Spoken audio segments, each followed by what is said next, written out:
Thank you, Dave, and welcome everybody again. Great presentation this morning. Congratulations again to all the award winners. Jim, I heard bits and pieces of what you had to say. Nice job. The relationship that we are rebuilding with National Farmers Union Insurance, owned by QBE, is very, very important, and we appreciate all. I see all these smiling faces down here, so I know they're paying attention. It gives me a great deal of pleasure to introduce a real friend of Farmers Union. Tom Vilsack also happens to be a member of Farmers Union. And so, there you go. He's got a long bio. It's either in your packets or it's on the app. And if you haven't downloaded the app and you want to read it, you can do that and you can read the whole thing. I'm not going to read it. You can read. Suffice it to say that, in my opinion, he is probably the best Secretary of Agriculture we've had in my lifetime. And I really believe that. I think he's dealing with a lot of really, really big, tough, complex issues, and he deals with them with a great deal of focus, intelligence, commitment, passion, and he gets the job done. The one last thing I want to say about him is that when I talked earlier during the convention about folks that have heart, folks that have passion about things, if there's anything that drives Tom Vilsack, it's his interest in making sure that kids have enough to eat. That's pretty important heart. I give you U.S. Secretary of Agriculture, a friend of Farmers Union, a member of Farmers Union, Tom Vilsack. Please help me welcome him. Roger, thank you. That's very kind. Thanks a lot. Appreciate it. Thank you. Thank you, folks. Thank you. Thank you. Thank you very much. Thank you. Well, Roger, thank you very, very much. You know, it's fun. It's funny. I don't have prepared speeches. I don't operate very well with prepared speeches, so I make notes on a note card to remind me of things I'm supposed to say, and then invariably I won't even look at it and forget to say half of what I was supposed to say. But last night, as I was preparing my card for this, I wanted to start off by acknowledging that this may very well be the last time I have an opportunity to talk to the National Farmers Union Convention, and I wanted to take this opportunity to thank Roger Johnson. And many of the kind words he had about me are equally, if not more so, applicable to Roger. Let me tell you what kind of leader you've got. Several weeks ago, there was a conference at the White House. They have a little auditorium area in the south of the Eisenhower building, the executive office building, and they invite 150 or 200 advocates that are focused on a particular issue to the White House for a half-day or day-long conference. And the conference was basically on hunger and children and the need for us in this country, despite our great wealth and power, to not forget that there's still 15 million food insecure kids in our country and that we need to do something about them and about that. And the usual suspects who would come to a convention and a meeting like that were in attendance. Many of the advocates for hunger groups and poverty groups. But in the back row, you were in the back row, to my left, there sat the Farmers Union leader. And I thought to myself, Roger, that speaks volumes about the kind of guy you are and the leader you are, that you understand the importance of having agriculture represented, farmers and producers represented at that meeting, in addition to all the other meetings that you have to go to from involving all the issues that are central and specific to agriculture. And I can tell you, folks, that you've got a passionate leader. You've got an advocate for rural America heading this organization. And Roger, I just want to thank you for your friendship, your advice, your counsel. and for the help that you've provided to me in the last 7+ years.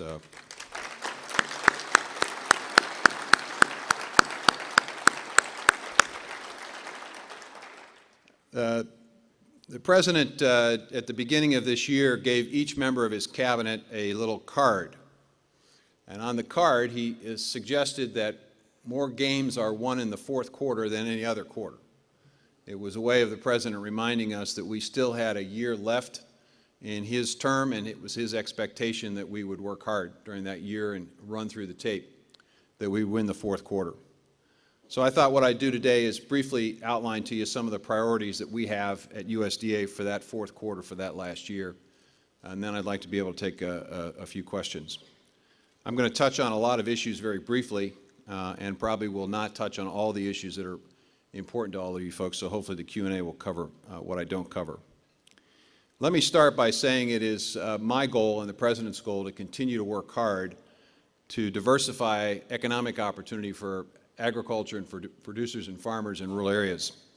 It is interesting that despite the fact that we are seeing commodity prices that are a bit softer than they were a couple of years ago, the interesting aspect of the farm economy is that we're beginning to see small and medium-sized operations maintain a level of profitability even in tough, difficult times.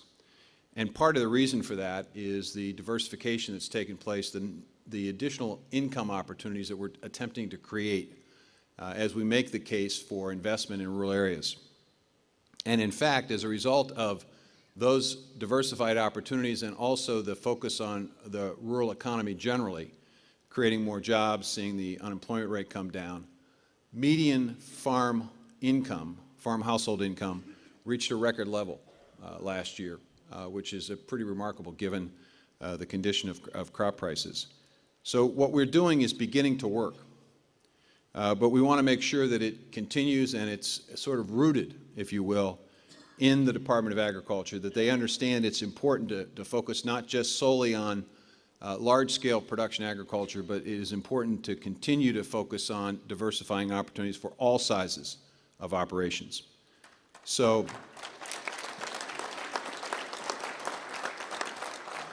we are very intent on continuing to support our blender pump initiative, which is the initiative in which the Department identified $100 million to challenge states across the country to encourage higher blends of biofuels to be made more readily available to customers. And frankly, when we proposed this $100 million, we were hopeful that a number of states would respond. We expected many of the states in the Midwest to respond, but we were surprised to see that 21 states across the country in every region of the country responded to this blender pump initiative, and we're seeing our $100 million being matched by about $112 million of additional commitments by states and the private sector. So we're going to see a significant expansion of opportunities in the biofuel area. That is one way of creating additional market opportunities that didn't exist or supporting ones that have existed. We're continuing to work with the Department of Defense as it moves towards a more balanced approach in terms of its fuel purchases. We're excited about the notion that the Navy wants 50% of its fuel to come from domestically produced biofuel. I was in the middle of the Pacific Ocean several weeks ago, took a helicopter ride with Secretary Mabus. We landed on the USS Livingston, and we watched that USS Livingston being refueled, the refueling process, which was interesting. But what really interested me was that the fuel was based on beef tallow. It was an extraordinary opportunity to watch 77 million gallons of beef tallow-based fuel going into an operation in the Pacific that is part of the Green Fleet. And the reason why Navy wants to do this is because the fuel that in the past has been providing the ability of jets and ships to defend us in the Pacific have come from the Strait of Hormuz. And if you don't know where that is, take a look at your atlas or Google it, and you'll see the countries that border the Strait of Hormuz, and you'll know that it makes more sense for our Marines and our sailors and airmen and airwomen to have access to a domestically produced biofuel, which is going to create opportunities and jobs here in America, than it is to rely on fuel that's being produced in the Middle East. So we're going to continue to focus on that. We're going to continue to focus on local and regional food systems. We've made nearly 1,000 investments in the infrastructure that creates opportunities for small and mid-sized operations to be able to negotiate their own price with their individual customers, as opposed to being solely reliant on a commodity-based market, which is obviously responding to a number of different signals, global in nature. We think it makes sense for us to be able to create opportunities for small and mid-sized operators to be able to sell what they're producing to a local school, to a local college, to a university, to a hospital, to a prison, to institutional purchasers of food. And we're working very, very hard on creating a supply chain that is solid, is available in every area of the country. We think this is a growing area of opportunity. About 160,000 operations today in America are taking advantage of this local and regional food system. We're seeing rapid, significant growth, and we know that this is now a multi-billion-dollar industry, and we want to see it grow over time. We're also taking a look at ways in which we can use conservation to make sure that we maintain profitability for small and mid-sized operations. I was pleased with Howard Buffett. He came to speak to our Outlook Forum conference just a couple of weeks ago, and he was making the case that conservation can actually be profitable, that crop rotations and diversity of crops can actually make money, and he is very keen on the work that we're doing at USDA to create market opportunities for conservation, whether it's our Regional Conservation Partnership Program, which is leveraging almost $1 billion additional dollars for the $500 million that we've put into that program into conservation, or whether it's ecosystem markets that are helping to create regulated industries being able to satisfy their responsibilities by investing in conservation with producers rather than building gray infrastructure. So we're excited about the opportunities to expand market opportunities for small and mid-sized operations. We're also taking a look at our rules and regulations, the things that we want to complete and finish. And some of those things involve the opportunity that Congress has now provided. I suspect NFU was involved in helping create the opportunity for us to revisit the GIPSA rules. These were rules that we promulgated a while back to level the playing field, particularly for our poultry producers, with some of the integrated operations, and they were put, big red stop sign that Congress put that prevented us from spending any time or resources furthering those rules. That stop sign's been removed, and it's my intention to finish our work in GIPSA.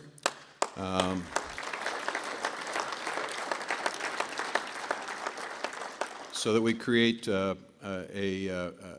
leveler playing field than exists today for our producers. And we saw an example of this in the recent avian influenza situation, where we created an indemnification program and realized that the indemnification was going to the owners of the bird, not the folks who were working and raising these birds. And so we changed our indemnification system to make sure that producers got a fair shake. If, in fact, AI hits again, we'll be in a much better position to make sure our producers are protected. So that's something we're working on. We're working on making sure that we continue to make the case, and it's great that we see young people here, to young folks to be involved in this business of farming. We want more beginning farmers. So we have made a concerted effort. We have a website that's really phenomenal. It basically allows you to plug in the ideal farm that you'd like to be a part of, and it then gives you a list of all of the programs that are available to provide assistance and help. We're using technology now. We've now finally been in a situation where folks will be able to access their records and information at home without necessarily always going to the county office. We started with a process of being able to go to any county office in the country and be able to access your records, not necessarily having to travel if you own land or lease land in multiple counties. In the old days, you had to go to each separate county office. Today, you'll be able to access those records at home with our FSA Plus program. We're doing the same thing in conservation. We are working to create what we refer to as the gateway that's going to allow conservation plans to be developed right at the farm with the NRCS folks to be able to save time and be able to do more work and provide more technical assistance. Our beginning farmer efforts also include ways in which we are ensuring that our credit programs are available to beginning farmers. I'm proud to say that of the credit that's been extended, and it's been a record amount of credit extended in this administration, nearly 250,000 farmers have received about $33 billion of credit opportunities. 80% of those resources have been invested either in beginning farmers or socially disadvantaged farmers, and that's certainly a change from before. We're also working with our crop insurance programs to provide a little premium help and assistance, and our conservation programs. So we're trying to figure out ways, creative ways, to encourage young people to participate and be in this business. You know, we're looking at ways in which we can also identify some of the key future issues that future secretaries and the next administration will have to deal with, that we're now just beginning to learn. The issue of land tenure. 40% of the land that is farmed in this country is rented today. And that obviously raises a concern. If you look at the age of the farm owners and landowners in this country, you know that there's going to be a significant generational change in land ownership. Are we prepared for it? Do we know the consequences of that transfer? Do we know what values those folks who will be owning land in the future will have? You know, I recognize and appreciate that cash rents are in many parts of the country high. I made the mistake, Roger, of a conference last week that I spoke at, indicating that I talked to my farm manager suggesting that he actually needed to lower my rent, the rent that's paid to me, because I realize how tough it is, and hopefully it's a recognition and an appreciation for the relationship between landlord and tenant. Hopefully a lot of folks feel that way, and hopefully a lot of folks understand the importance of continue to invest in programs like CRP and in the conservation programs, that we don't have a situation where land ownership is only focused on the bottom line for the landlords, that there's a willingness to reinvest back in the land and to make sure that we continue to have folks willing to farm the land. So that's an important focus of ours, and we will have a conference later in the year that will focus on this issue, focus on workforce issues, and the issue of climate and its impact on farming and water issues. Major issues that we are in the process now of just beginning to deal with, that I think future administrations and future farm bills will have to address in a very significant way. Let me address one other issue before I open it up to questions, and that's the issue of labeling. This has been a very interesting journey that we have all been on in connection with labeling. And it's a journey that I started 16, 17 years ago when I became governor of Iowa. Mike Johans and I formed a biotech partnership for governors, and we began the process of trying to educate ourselves and educate the industry on steps that would have to take place if biotechnology was to be accepted. 15, 17 years later, we're still having that same conversation, and frankly, it's a conversation that we need to, in my belief, we need to finalize. And we need to have a process that reflects that we cannot afford to have 50 different state regulations and rules, nor can we have individual companies necessarily deciding on their own what they should or shouldn't do in this space, because it will create confusion in the marketplace, and I think it will result potentially in higher food prices and potentially lack of access to food in some areas. It's a potentially chaotic circumstance and situation, and Congress needs to address this. And they need to address it now, in my view.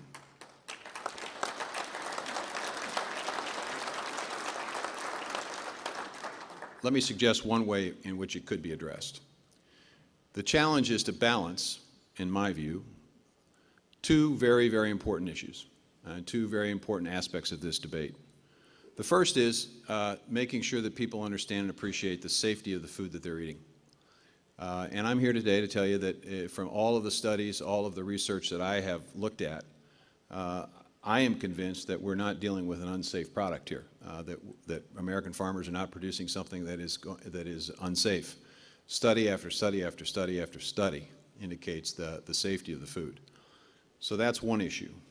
On the other hand, there is a growing number of consumers who are very interested in knowing what's in their food.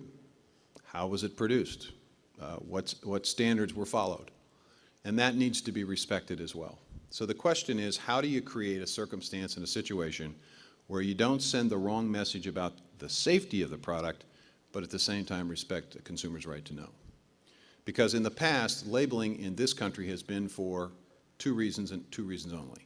One, to provide nutritional information, how many calories, sodium content, sugar content, protein, et cetera.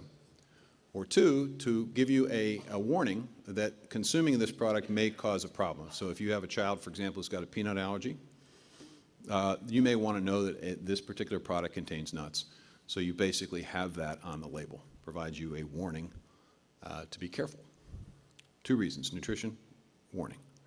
Well, in my view, the biotech issue is certainly not nutritional, and it's not warning. It is really about the process by which a particular aspect of that product was produced.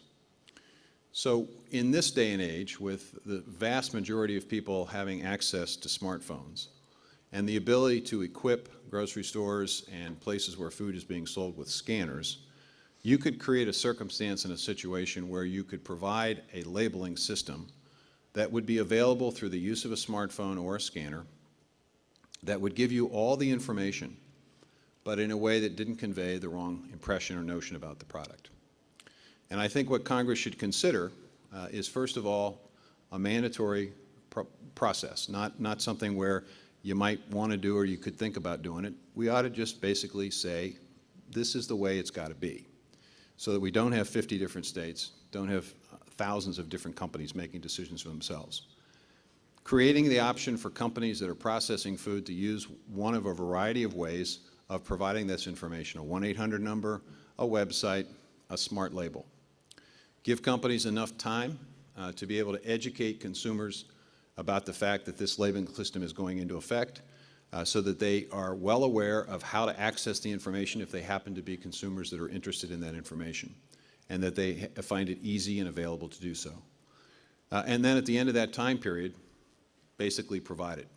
And within that labeling, basically provide that there be an indication whether or not a particular product contains GMO or not.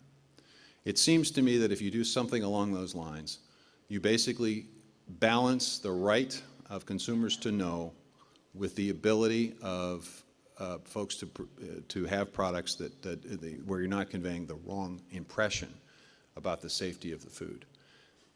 The ability of a smart label will also give us the capacity, as future issues come up, and there will be future issues. I'm told, for example, in California there's a proposal to remove lead from food, and my immediate reaction to that was, well, shoot, that sounds like a good idea.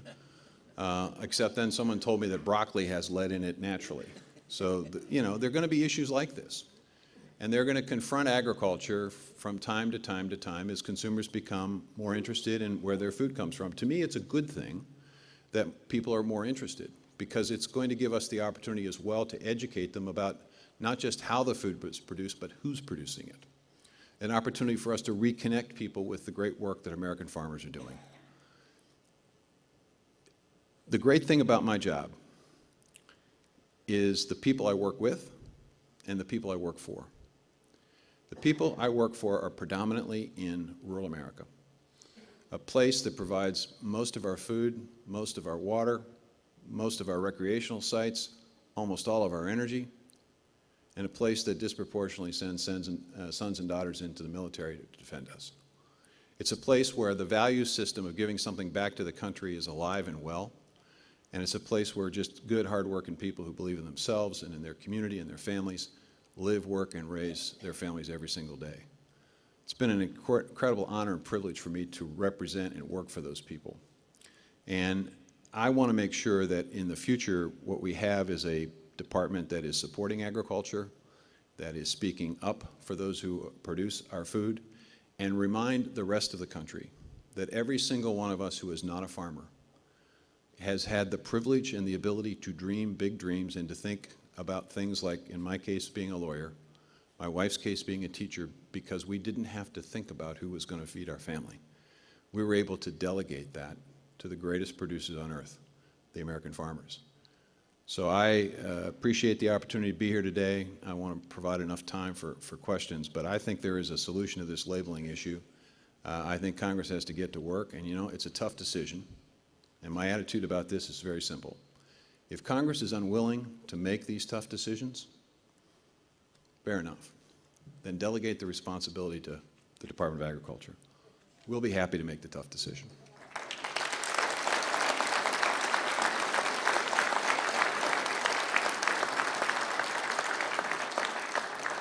So with that, let me open it up to the questions. I don't know how you're going to do this, Roger. Are you going to call on folks? Well, everyone would have known had I followed my script before I introduced you, which is to remind all of you that on your chairs were cards. If you have questions, you should have filled the cards out. I know I saw a number of those cards being collected. Any of you who have questions, put it on the card, send it to the aisle. Staff will come and pick it up, and Chandler will sort of sort through them to make sure that we don't spend all of our time on one topic and summarize them and ask them. Okay? Chandler? Yeah. Thank you, Mr. Secretary. Hey, Chandler. So I would appreciate your comments on GIPSA and the fact that the rider has been removed. Can you give us some idea of the time frame of what the promulgation and getting those rules out for your administration will be? Well, the goal here is we're finalizing the work plans that are the sort of the first step in the process to reacquaint ourselves with the rules to make sure that they are current, that they don't need any tweaking or modifications, and to the extent they do, incorporating those in the work plan. Then it will be my hope that in the very near future, I think a matter of hopefully weeks, not necessarily months, that we submit the proposals to OMB, the Office of Management Budget. They have, as you know, a 90-day clock that they have to operate under in reviewing those rules, and then at the end of that 90 days, assuming that there's not a major problem from their perspective with what we're proposing, we would essentially provide them for public comment and consideration. So hopefully sometime in the late spring, early summer, we're looking at that process, and then hopefully we get it finalized before I leave office. That'd be great. Thank you. You have always been a huge supporter of the renewable fuel standards and cellulosic and ethanol. What do you see happening with the next set of metric volumes measurements that have come out of the EPA? Well, the good news is that I think EPA has created, in my view, at least a path forward that reflects the need to get to the statutory goals and to be able to reach those goals in a reasonable time.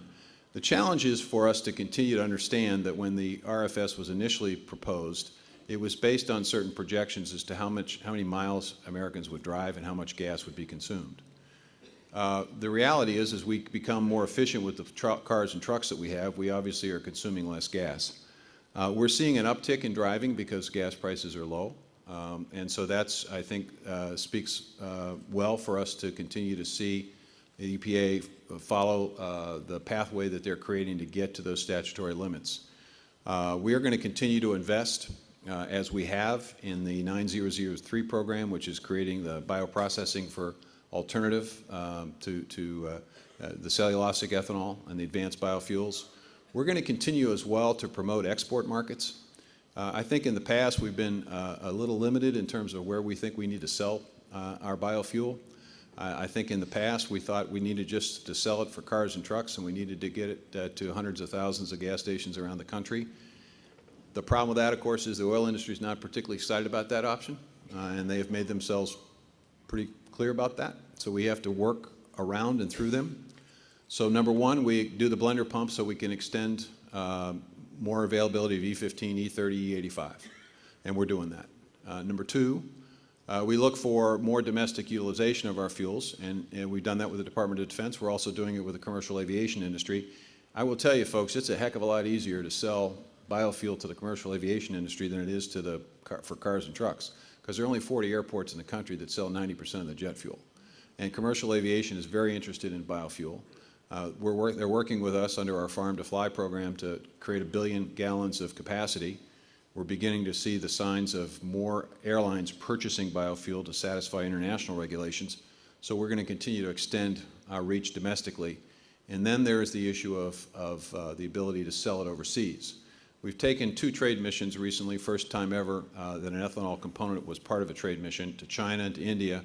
The Chinese trade mission resulted in China reaching a record level of export last year, which allowed us to have the second best export year we've ever had. India has expressed very significant interest in this, and I'm traveling to Peru and Chile in the next couple of weeks.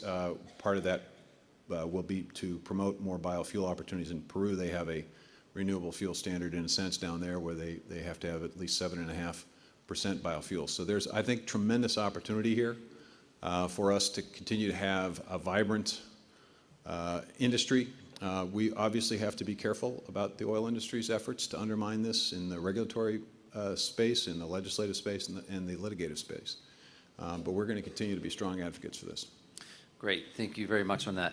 I'm sure that you are aware that there have been problems in certain states from county to county regarding how ARC has been implemented, whether they're using NAS data, RMA data, or an Olympic average. Is there anything being done to the counties that did not receive payments under the ARC program when their neighboring county did? Well, here's the challenge for us. Part of what Congress has directed was a countywide program. They directed us to establish a countywide program. Now, they did it, frankly, as opposed to an individual revenue protection program because they scored the independent or the individual revenue program, and it costs a heck of a lot more money than the county program. And they were trying to save money. So it was a decision that Congress made that we have to implement. Some of the problems, I think, have come from where folks designated as their county of location, their administrative county. And we're going to give folks the ability to sort of rethink their designation.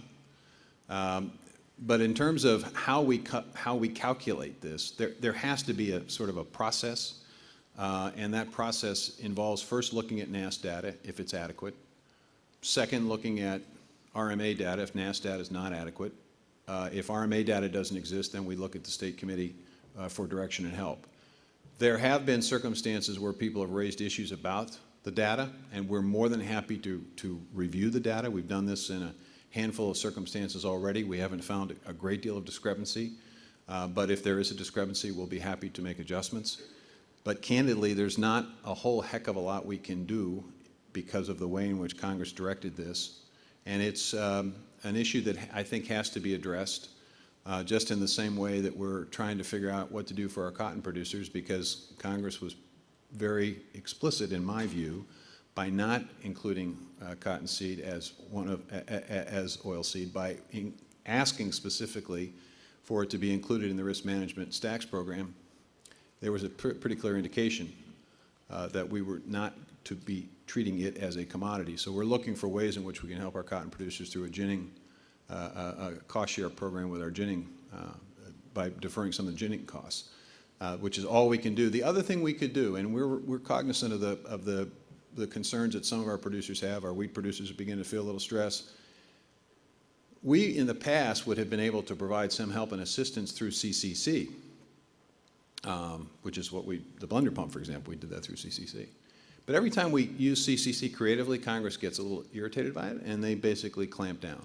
And they clamp down really hard this time by basically saying you can't use CCC for any kind of support or assistance for commodities. We're asking Congress to rethink that position because that was proposed at a time when commodity prices were okay and strong. Now we have a situation where we're beginning to see a little stress. And I emphasize a little stress because I don't want to talk ourselves into a circumstance here. We're keeping track of debt to equity ratios, and they're still pretty strong. They're nowhere near where they were in the 80s. There may be individual circumstances and situations, but writ large, the nation's still in pretty good shape. We're looking at bankruptcies, very low. So we're keeping an eye on it, and we're making sure that our credit programs are prepared to meet the need for more guarantees if commercial banks are beginning to get a little bit concerned, but we don't even see that in the overall numbers. There may again be individual circumstances, but overall we don't see at this point in time that this is a 1980-ish situation at all. I just hope we don't talk ourselves into something like that. But if we had CC flexibility, then we could do a lot more for folks, but we don't have it today. So this is our last question. We heard earlier during our convention from both Senator Klobuchar and Franken about the need to continue to address high-speed internet in rural America. With the current Farm Bill and your administration, what's being done to help extend that program? Well, we have done 250 major projects under the Recovery Act and several thousand smaller projects to extend broadband. So I can tell you that over 6 million rural Americans now have greater access to broadband. About 17,000 businesses are currently benefiting from access to broadband. The FCC's got their Connect America program, which is designed to put some pressure on the private sector to do a little better job of providing access. We're going to continue to promote, and we've asked for 3 times the level of funding in this year's budget for extending broadband efforts, and we hope that Congress sees the need for this. Here's the challenge. Our budget, the operating budget where broadband monies come from, is less than it was when I became secretary. So for 7, 8 years now, we've been dealing with less money. Within that budget, there are 3 or 4 items that are constantly increasing in cost. They are the WIC program, which is a nutrition program for women and infants and children, rental assistance for folks who are struggling economically in rural areas to keep them in decent housing, food safety, and fire suppression of the forest. Now, you may not think that your budget has anything to do with fire and the Forest Service, but it does, because as we continue to increase our spending on fire suppression, it puts pressure on the overall budget, especially when the overall budget continues to be capped at a rate lower than it was 7 years ago. So the challenge here is to try to figure out ways in which we can leverage the resources that we have to do more work. We've done a remarkable amount of that within USDA, and one of the things we're doing now is to reach out beyond USDA to educate the investment community about the need for investing in rural America, whether it's a foundation or an investment bank or a large-scale commercial bank. They have never thought about rural investments. They are now, and here's why. One, they're very stable investments. If you invest in broadband, you invest in water, you invest in electric, these are things that people pay. They pay it on a monthly basis. It's a pretty good revenue stream. 2, these loans and grant programs basically extend for a longer period of time than traditional investments. So an investment bank that's looking for a 30-year long-term investment paying 3% can actually find that investment opportunity in rural America. 3, people in rural America actually pay their bills. Now, this was pointed out to me incredibly during the recession. You remember the recession. That was in 2007 and 8. We weren't in office then. The other guys were. Hope I'm not offending anybody there. We were losing 800,000 jobs a month. Just last week, we announced another 240,000 new jobs, 72 consecutive months of job growth. You know, you got to wonder about people who are out there saying that the sky's falling. It's not easy, it's tough, it's hard. But this country's a great country, and we're now investing and seeing people want to invest in rural America because they know people will pay their bills. Because back in the recession, the best performing loan portfolio for housing wasn't in the commercial lending space. It wasn't the banks that were doing well. It was USDA's loan program, and these were loans to people that didn't make a down payment because they didn't have the money to do so. But we gave them a housing opportunity. We gave them a home. And people felt so strongly about that that they made sure that they made that payment. They wanted to keep their home. They do the same thing for their water bill. They do the same thing for their telephone and cable bill. So this is a good place to invest. And we're now conveying that to folks. And we're now beginning to see millions of dollars in programs, investments in extending these kinds of basic infrastructure. And then the last thing we're going to do is we're going to take a look at our own portfolio, the $200 billion of loans that we do have, and figure out, is there a way in which we can use that asset, if you will, to further prime the pump? Because this is a good place to invest, and there is tremendous opportunity, especially on the infrastructure side. We have got to get serious in this country. I mean, very serious about infrastructure. We've got to start figuring out on a budget perspective that it makes no sense for me to have to fund a water project or a broadband project in a single year. That's a capital investment. No business basically funds it in a single year. They fund it over a period of time. We should have a capital budget, in my view, which would make it a heck of a lot easier. We should have an infrastructure bank, and Congress needs to get to work to provide the resources. Finally, we got a transportation bill, but it took 18 short-term extensions to get that. So I'm just a great believer in investment opportunities, and I think that, you know, I think there's unlimited opportunity. And I'm going to, I should have said this, it was on my card and I didn't look at it, so I need to talk about Cuba. You know, there's an opportunity there for us. We should absolutely own that market. We should absolutely own that market. They import 80% of their food, and they import a lot of stuff that we grow in great abundance. And we can absolutely sell it to them for less than anybody else in the world because we don't have to transport it very far. But we can't promote agriculture, American agriculture through USDA because of the embargo. Now, we tried that embargo for 60 years. I mean, I'm old enough to remember when Castro went into office, and for 60 years we tried something, right? It didn't work.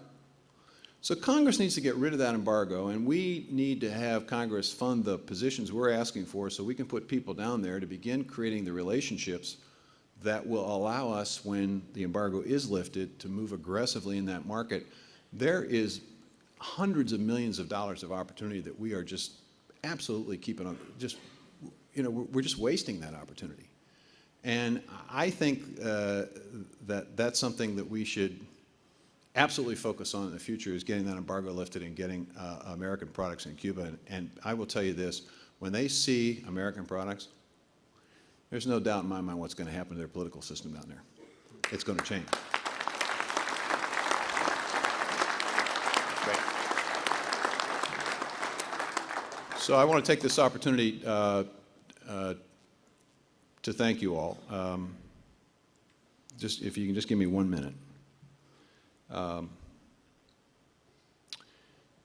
In 1998, I ran for governor of my state, and I was 23 points behind for most of the election. When you're 23 points behind in an election, it's really hard to find your friends. It's really hard to get a call back from anybody. It's really hard to raise money. It's really hard to keep your staff's morale up.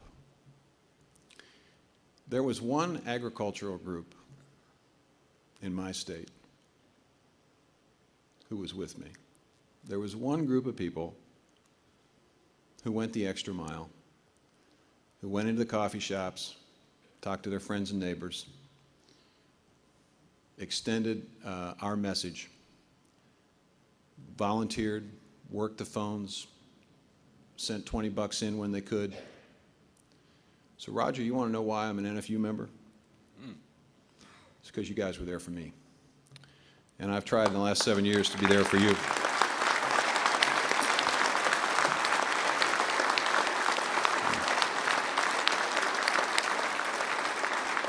So I just simply want to thank you for providing this guy who started out life in an orphanage in a big city the opportunity to work with and work for some really, really great people. Thank you. Thank you very much.